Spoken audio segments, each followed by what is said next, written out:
audition? We stripped. Oh. You sure you want to do this? I have to. Come and see our movie. I hope you'll enjoy it. I think you will love it. Yeah, go to the cinemas. It should be seen on a big screen. Don't miss it. Don't miss it. ET Today 的观众朋友，大家好，我是庄炫伟，我是徐若瑄，欢迎收看《星光好选择》。人面鱼红衣小女孩外传，为什么一定要看？因为你可以看到 Vivian 入魔。还有锁定星期天晚上8点钟首播我们的专访。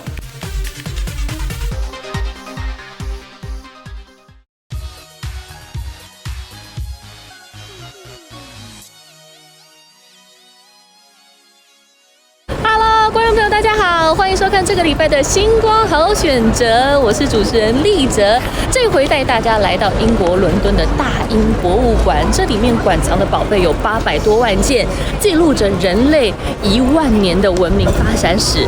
但是你能想象吗？如果有一天人类文明突然轰的一声发生一件严重的天灾人祸，就这样子毁于一旦了，那么地球村的所有人应该何去何从呢？哈比人的金奖大导演彼得傑克森在看到《移動城市》的小说之后，相当兴奋，决定要把它拍成电影哦。你可以想象，这么擅长操作大场面史诗级电影的彼得傑克森，还有他们的金奖3巨头，就这3位一起要来操刀拍摄《移動城市》系列电影，那会是多么精彩可期呢？赶快来看看彼得傑克森的专访。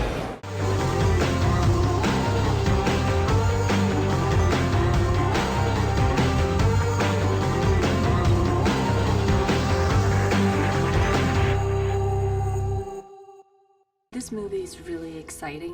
It's really hard to imagine a movie city on wheels, especially, I mean, it's easy to picture it in mind, but it's hard to make it physically established. Can you talk about the creating process? Well, I think one of the things that was difficult in this film, I mean, the visual effects is not hard to do in the sense that you know, we have a big team of computer technicians who can do CGI, but what was difficult was the sheer scale and the physics involved with it. So we had to make sure that when we had shots of the traction cities rolling along, that you can just tell from the shot that this thing's about 7 miles long and 3,000 feet high, and that's the only way that you're going to know that is because of the little clues of the physical, the way that it interacts. So I mean, because otherwise you have no idea really in a wide shot how big it is, and that was always a problem for us. That's why, for instance, on the poster here, it's plowing through a pine forest. Because a pine tree, we all know how big a tree is, and so it was just, you know, that's the sort of thing that we have to think about. As gives you a sense of scale. It's always, you know, because that was hard to do, and how fast it moves, and how shake and vibration there is, and you know, all the physics. We had to think about things that I never thought I'd be thinking about in my life, actually. After the Lord of the Rings, there are a lot of like fantasy project comes to you guys, but you reject them all. Why Mortal Engine? Well, I mean, I've never been offered any fantasy projects. I think people realise that we actually just do our own projects. You know, well, we decide what we're going to do. We never, I haven't been asked to do one fantasy project by anybody. Not that I want anyone to. Don't send me any but no, I mean, I read these books just as a reader, as a fan, about 10 years ago, and there was 4 books in a series, and I sort of binged on them, went through the whole lot, and they sort of tell the story of Tom and Hester's life story. And I just loved the books. I loved the books, and I thought, wow, they'd make incredible films, and then inquired whether the film rights were available. So we never really get offered stuff sent to us. It's always us discovering good books or discovering things that we are interested in, you know, which is the way that we've always worked. It's yeah, and it's always unpredictable because, like, I mean, I haven't got a clue what we're going to do next or what's happening next year or the year after. There's no plan. It's just you just plans. No. It's you just mentioned that there are 4 books. So oh well, that's only going to happen if this film's successful. It's only going to be a second film if this is successful, which we don't know yet. So we're not you know, we hope it will be successful, and we hope that we can. You will have. No. We hope that we can do them, but that's we're not going to tempt. I think it does. I think it's this film finds its audience. Right. I think it deserves to keep? Oh, the story is fantastic. Being I mean, this is the told, first right. chapter in a Yeah. Philip Reeve has written 4 books that are the most amazing, surprising, twisty, turny kind of. There's so much unexpected stuff happens, and so look, if we are lucky enough to make the other ones, I would be thrilled. Do you think this project is even difficult than Lord of the Rings in some ways? Well, every film is difficult. Every film Right. is not. I don't think there's. Well, there's no such thing as an easy film, and so everything is just hard. It's hard. There's never anything easy. So I never know whether one thing's more harder than another. Not when you're in it. No. It's a series of problems that you're solving all the time, and right from the very beginning of how do you adapt the book, and how do you write the script, and how do you write to the characters, how do you cast it. Everything is a problem that needs a solution, and that's Right. But that's actually the reason why we do it, because I thought it's fun. It's actually it's when you come up with those solutions that you feel that's actually it's enjoyable. It's you feel a sense of achievement. I'm very curious. Did you guys take anything as a reference when making the movies and making the script? Because first of all, when I thought about a movie city, I thought about the animation, Japanese animation. It's called Howl's Moving Castle. Yes.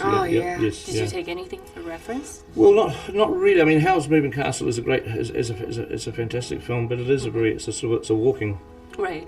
castle, and all of this came from Philip Reeve's books, really, and we followed his descriptions. I mean, he describes London in quite a specific way about the tiers and how and everything else. So we really were just focusing on trying to bring his world to life. But certainly that those Howl's Moving Castle is definitely it's a great movie. I think it would get eaten by London in a second, though. Howl's Moving would be Right, running, it's London small, would right? just and it would consume it very quickly. So it would be Howl's not moving castle. Any longer. Howl's being digested castle.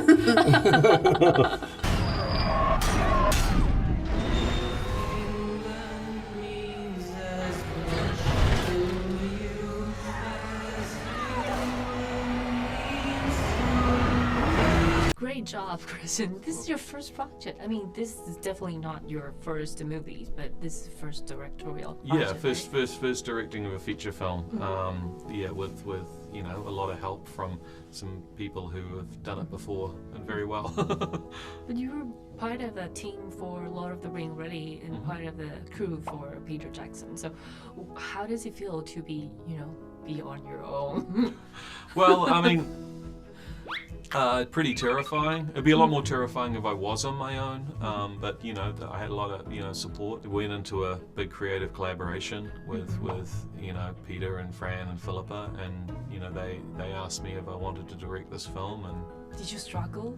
yeah. No, I did. For how many days? No, I know about 15 seconds. Oh. Well, no, I just knew. I thought it was very easy to have all the fear hit me of and invent all the excuses as to why I should say no. But they were all just based on fear, and it's you're not in this game if you're gonna react to fear that way, Right. So I said yes, and then it was just the every day was just chipping away at the marble until it's sort of, this is a result of 2 years of collaboration with Peter, Fran and Philippa. Awesome. Great. 2 thumbs up. Oh, fantastic. I'm really glad you Yeah. liked it. But what was the biggest fears before you took the project? The biggest fear is that you're gonna screw it up. You're not gonna, you're gonna make it. You're gonna make some big mistake that results in the film being bad or being unwatchable. But that we had to go beyond an apocalypse to a whole culture that's grown up around the principles of municipal Darwinism and moving cities that consume other cities for their resources. Right. It's almost like a nightmare for every kid, like being haunted by bigger things. Yeah. When we were kids, is there any inspiration for you? When you were kids? Oh, no. You experienced something? I didn't really draw on any nightmares or fears as a child, but I had plenty of nightmares and fears while I was making the film. Really? Can you give us an example? Oh, just Worried. just worried about are you making the best decision? When you make your first film, first feature, usually there's not much money involved. You can kind of have complete creative control, and Right. you're not having to worry about the pressure of a big Hollywood Hollywood investment in your film. Right. You know, you sort of can make something that's a much smaller story, you know, not hundreds of extras and, you know, a big complex cast and many, you know, that's all over the world. And for directors on The Hobbit, you know, I'd worked with big crews before, I'd worked with a lot of visual effects before, so technically I'd had experience, but still nothing prepares you for being the one on set who's ultimately responsible for every decision. The best reason for the audience to see the movie. It's a new cinematic, it's something you've never seen before, but it also has a real human heart with real human characters. Amazing. I mean, I can see like a lot of different series coming after like this. Are you looking forward to seeing more of it? Yeah. I mean, would love for it to keep going. Yeah, Right. absolutely. I mean, there's so much there to work with, so it would be very exciting to go on that journey. Right. The stories take all these U-turns and go into these directions that are so crazy and interesting. So, let's see. It would be exciting. Fingers I'm looking crossed. forward to Yeah, it. exactly. Yeah.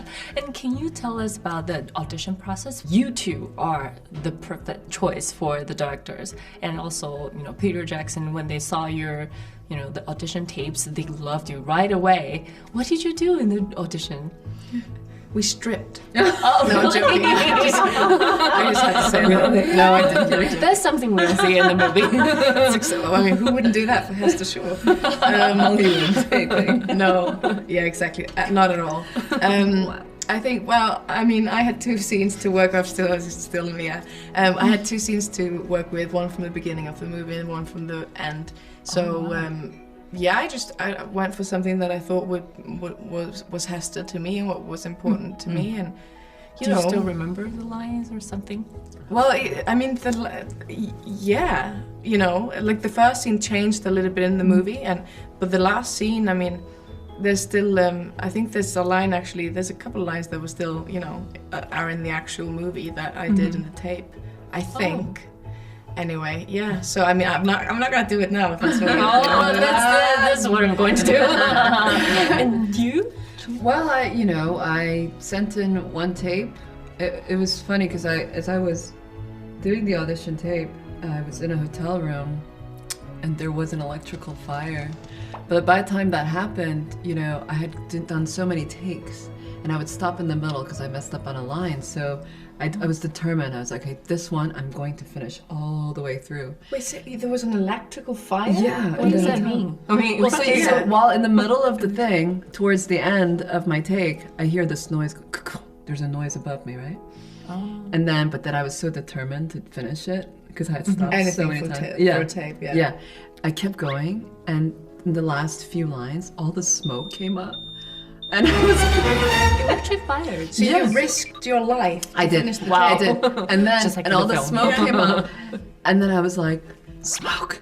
And then I stopped it and we ran downstairs because the elevators weren't working. And then my boyfriend went all the way downstairs. And then I was like, the light's better now in the room. We gotta run up. We better get up there again. I made him run up the stairs, and then we did another two, and that was the one that got sent. This is insane, Jane. I didn't know about I gotta this. show you the tape. This is why you got the job. Yeah. No, I'm joking. Obviously not. But was there no alarm going on or anything? No. Oh no, it went off way after. It went off after the smoke came up in the room. But I think it only consumed that room that we borrowed to tape. It's on the top That floor. was in New York? Yeah, that was in New York. Oh my god. Wow. That's pretty crazy. But that's not why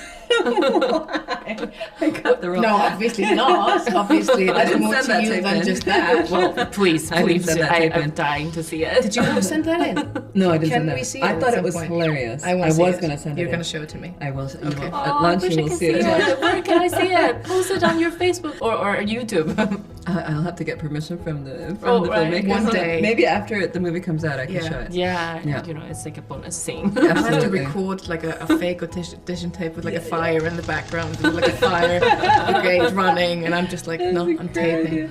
No, what we learned from Amy Hubbard, the casting director, is that Fran and Pete and the filmmakers are Right. really, they want to see a lot, and they went through hundreds and hundreds of tapes. Right. And I think in our cases, they just, when they saw us and they saw that one tape, it was pretty immediate for them. And I think it's we're lucky that we just fit into that. Yeah. That Right, vision, yeah. right. And well, the last question is, I'm very curious. Did you cut your hair for this role?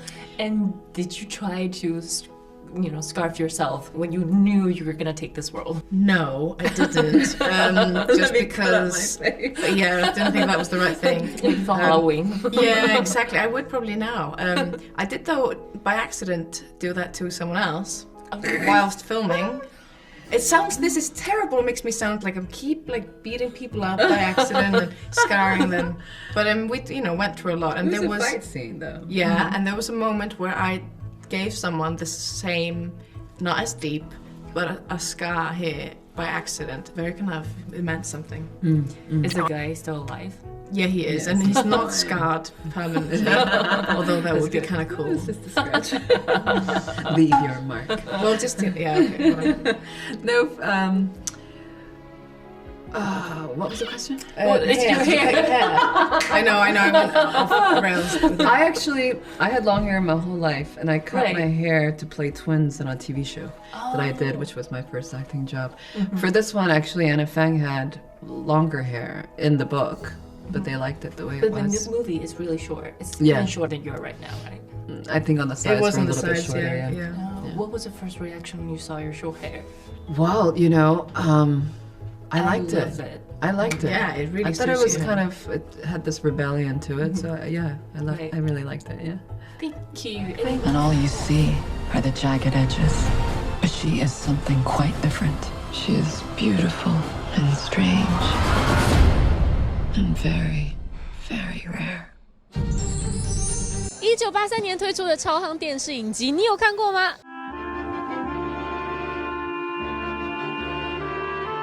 没看过很正常，因为可能你都还没有出生呢。不过现在这部影集卷土重来，要推出电影版哦，而且你看看演员名单星光闪闪，就连最强老爸都出现在名单上面喽。全球首映会的红毯，立喆要带您来抢先看。Our husband stole a lot of money, and now those people want it back. Ni hao. Hi, people in Taiwan. I want to come over. Please invite me. For the guns. Me? From where? It's America. Figure it out. You have a lot of fans in Taiwan ever since. Yeah. Oh. Yeah, people loved your performance in the Galaxy, Guardian of the Galaxy, and also Uncle. Oh, great. Yeah, and you are always very powerful. I mean, the character you portray is always a powerful woman. Mm-hmm. So in this movie, it is also a powerful woman's story. It is. I mean, it's a story about women becoming powerful in their own right. I mean, I think so much of the story is about women who at the beginning of the film do not feel like they are independent necessarily, or they really exist in a world outside of their husbands, and we watch them kind of break down those ideas of themselves and become independent and become strong. And I think it's something that women can really relate to, and I hope that they find it compelling and honest. And I'm really proud of telling that story because I think it's something that really needs to be told. Do you think you're a powerful woman? You're very tall. We have to look at you like this way. Yeah, I mean, I'm tall. I hope that internally as well, soulfully, that I can be powerful as well. And tell us the best reason to watch. You should watch Widows because it's an incredible film about incredible women. This is Belle. She's fast, she's smart, and she can drive. Come on, we can't do this, the three of us. We need a driver. This is not your place. Please ask her to leave. I'm standing here. You can talk to me. I don't know you. You don't have to. I'm happy to leave right now. Wow, it's amazing. How did you put all the paint on your hair? I have a wonderful, wonderful stylist, and she put each one of these into my head by herself, and she's just been amazing. She just makes sure that I have some fun looks. Yeah, it is amazing. And does it mean anything related to this movie? Well, no, not particularly. I think it just was something I wanted to try. I always try and put out new different looks. I felt like there was a need to feel ethereal, that's sort of softer and opposite to this, but there's a soft hardness, which I think is the film, I guess. Us as women, there's a roughness about us, but we have our femininity, so being able to use it this way gives us that, I think. Yeah. This movie is actually a remake of a very famous series. I mean, TV series. Any new meaning up to date? I think it's still very, very relevant. I think, the film expresses how us as women, we as women can, be powerful, take our own lives into our own hands, do what we need to do in order to take care of each other and our loved ones. And I think that to see that in this way is kind of refreshing. I don't know that we've seen a heist movie like this before. If we get caught, I know what the consequences look like. I haven't seen it yet. Do you think it's a revenge movie or a love story? Both. It's a story about, losing, coming back and finding yourself after serious grief and loss and building yourself back up. And it's also a story about anger and, and there's so many different characters who are, attacking each other and getting revenge on each other and trying to get power over each other. There are a lot of dynamics going on. That sounds like a superwoman movie. It is in its own way. I mean, they're not doing the right thing necessarily because they are robbing and they also are, stealing. But, it's a heist film. But yeah, I mean, these are powerful women on screen. It's a very cool thing to me to show that. The original story was from the 80s. So to rewrite this script, to rewrite the whole story with the the modern idea for women, is it difficult? You know what? It wasn't too difficult because Linda LaPlante, who wrote the original, was a badass woman in the 80s. So she had already created these really tough, cool characters already in the 80s. And they didn't feel necessarily old-fashioned. They just needed to be, be moved into our new world and, made our own. If you're in, we need to get you started right away. You look lovely. Thank you. Thank you. What was the criteria that you think of taking a... Well, it helped that Steve McQueen was at the helm. I like anyone who's at the helm of the ship who's bold and who's courageous. I want them to drive that ship and even drive through icebergs and try to slay dragons. I'm at the point in my life where I want to be bold. And Steve McQueen was that sort of leader, that sort of director, that sort of visionary, with the role. He doesn't have a propensity for ordinary, and neither do I. So I think that you don't see an ordinary movie in there. It's just like you don't see ordinary casting. Everyone is different. You've never seen Michelle Rodriguez this way, or Cynthia Erivo. Elizabeth Debicki. It's, and it speaks to the boldness of Steve McQueen, but he was the reason I jumped in there. That character is quite different, opposite to your real life, because your real life, this is a perfect husband. Yeah, so how did you get into the emotion of this character? Well, I look at the script. That's number one. I look at the script. I draw from my life, any choices I've made, because these women made some really bad choices with men. And we all know that. And we all know that it was something in us that wanted to see something in them that was not there. So I drew on that aspect of my life. And, I could go on, but, And remember, there's no perfection. It's always work. Always. Now, the best thing we have going for us is being who we are. Why? Because no one thinks we have the balls to pull this off.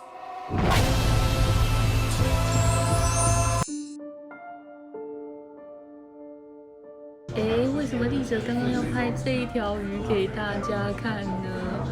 其实现在我在伦敦哦，英国的伦敦。英国道地的料理是什么呢？就是这一道 fish and chips， 直译叫做鱼跟薯片。但其实说薯片其实就是薯条的意思啦，所以基本上它就是一道家家户户都很会做、很简单的炸鱼料理。炸鱼再加上炸薯条，刚刚的做法就是会去骨。但是如果一般家庭料理比较简单做法，就是整条鱼丢下去炸，只有去鳞的动作而已哦。好，那为什么我们今天要特别介绍 Fish and Chips 呢？就是因为我们要介绍非常应景的一部恐怖片。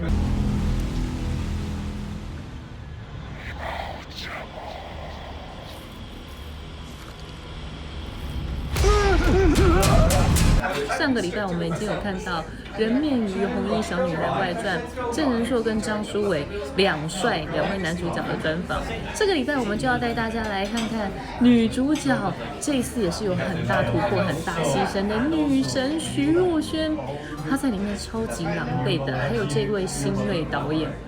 非常厉害。至于那场戏是 Vivian 刚被魔神仔入侵他的身体，那等于是一个魔神仔刚得到一个新鲜的肉体。其实他先前就有参加红衣小女孩系列，但是这一次他独立单飞，自己当起导演。赶快来看看精彩专访吧！我应该要给大家吃鱼肉，不是吃薯条。噔噔噔噔。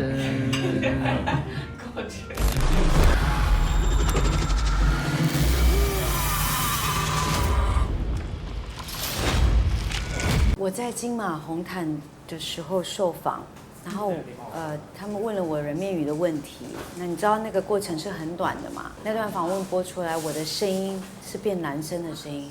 拍鬼片很恐怖。其实鬼片不恐怖，我觉得人心是比鬼片还要恐怖的，所以对，那这是真的有着魔，所以其实在身心上面都面对了非常大的挑战。很荣幸成为第2位戴同款项链这个独一无二的人。假的，我会去捞来看看。所以是不是你们有问题？虽然我们现在现场还笑得出来，可是刚刚前1秒钟 Vivian 在跟我讲的事情，真的让我整个人头皮发麻哦。因为这一次我们录人面鱼，其实录了3次影哦，过程中一直出现很奇怪的机器问题。而且其实我今天访问做了1整天了，偏偏到你的时候天黑了。哎呦，不要再讲！其实这是一个白天的访问，但是现在外面天已经黑了。其实老实说，这对你们2个都是第一次哦。你第一次演恐怖片，你第一次拍恐怖片，也是第1部作品。来讲讲这第一次的缘分是怎么起来的，好吗？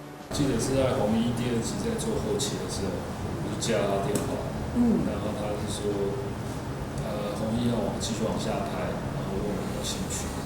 然后我们聊完之后，就开始我就加入这个团队。你先前都没有其他的电影作品，然后第1部你就挑战系列电影，而且你要知道，系列电影有个很大的压力是，大家永远都觉得后面的不会有第1集好看，等于说是外传是这个第3部曲了。怎么有勇气去接下这个？然后你又要怎么样做到？你觉得我就是有信心拍的比前面2部好？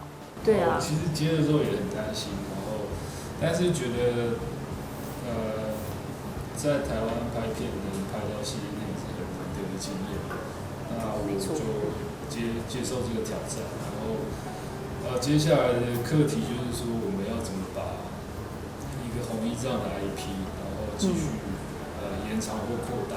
导演其实立刻讲到我的重点哦，就是我觉得台湾很难得有宇宙电影。最奇妙的是，台湾第1部宇宙电影竟然是模型那系列，这件事情是有计划的吗？例如，比如说像漫威一次就是10年大计，你们有这样子的计划吗？立刻有要继续演吗？我觉得这种前面有1、2集，第3集真的是很难超越，因为《红衣小女孩》第2集已经我觉得很丰富、很满了。所以，但我还是觉得导演非常厉害，他直接走另外一条路线。对，所以其实观众在看戏的时候会有不同的享受，因为恐怖片真的非常的难拍。那不要听导演好像很谦虚，他其实非常有自信。为什么会有？其实很谦虚，他其实非常自信。这句话好深奥哦。对，就是导演对自己的作品其实是非常的有信心的。这会是一个10年大计吗？我们台湾有很多这样的乡野奇谈，对，它是很好的我们创作者的很好的养分。我们第3集需要给观众一个新的体验和故事。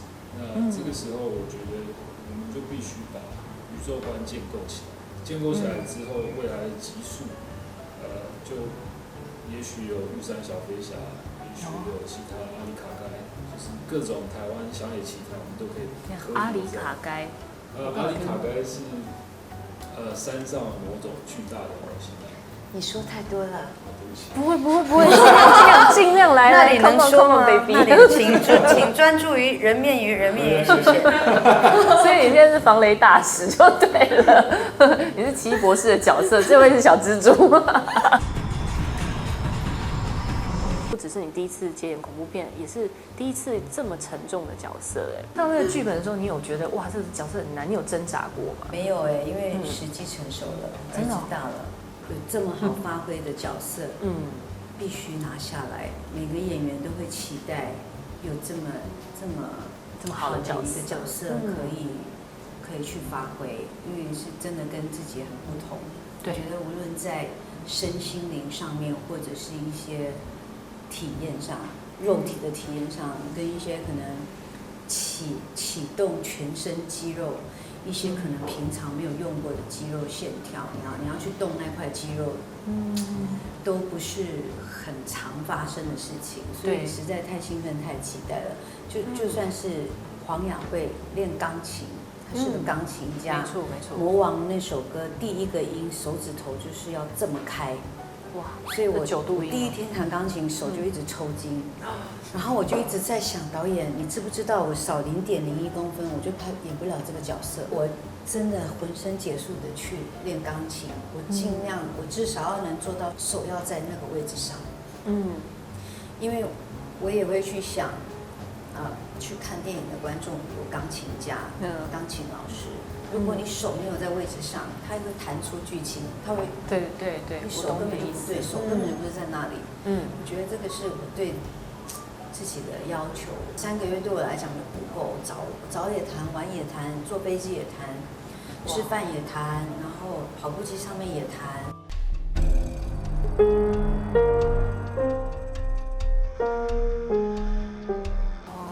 在拍那个，因为那时候我是演一个律师，也不是我平常会去经历的一些状况，台词也都很艰涩。对，所以导演其实我们有交流了3个月的表演课，他怕我受伤，身心灵各方面受伤，所以他教我怎么开抽屉。你要为一个角色开了几个抽屉，你回家你要关几个起来。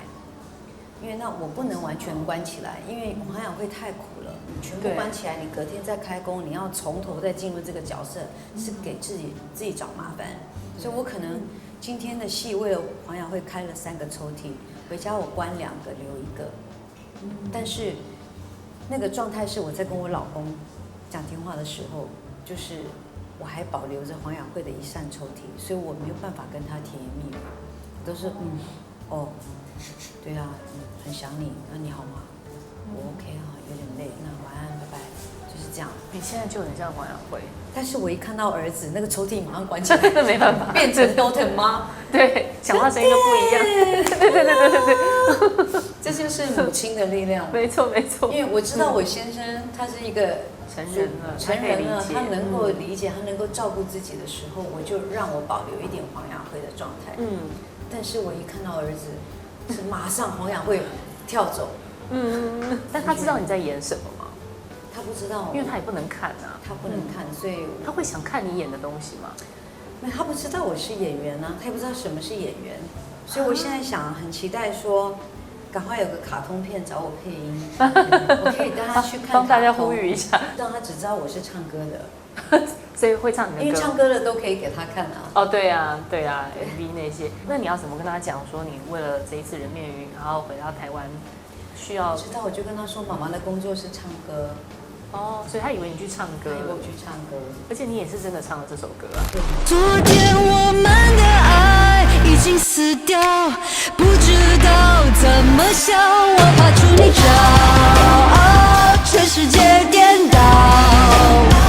你不知道我把自己毁掉，要痛快，不喜欢会骄傲。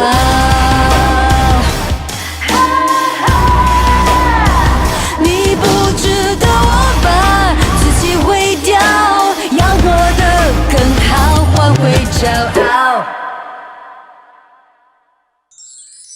又到了好康赠奖的时间了，这个礼拜要送给大家的是《人面鱼红衣小女孩外传》的精油香皂，味道很好闻哦，而且还是人面鱼造型，有没有超 Q 的呢？只要你分享我们的节目，就有机会获得哦。而且下个礼拜我们一样有移动城市致命引擎的重量级专访，也请大家准时锁定哦。同时欢迎您上网留言，告诉立喆您想看的电影影评，等您点播哦。我们下礼拜再见了，拜拜。演了一些给他看，又表演了另外一个人面鱼里面他没看过的那个徐若瑄的样子给他看，来帮助导演多一点sauce 写在他的新的那个下一部剧本里面。未来2位的合作令人期待，而且搞不好我们还可以看到不同的 Vivian 的表现。恭喜你今天没有灵异事件发生。希望，对不对？千万不要这样讲。我回去的，就发现重点都不见了，没有回去之后都变成男人的声音了。不会吧？你看玻璃后面有人呢。不要乱讲！你看，快点！那些是你的粉丝吧？真的吗？那应该是你的粉丝。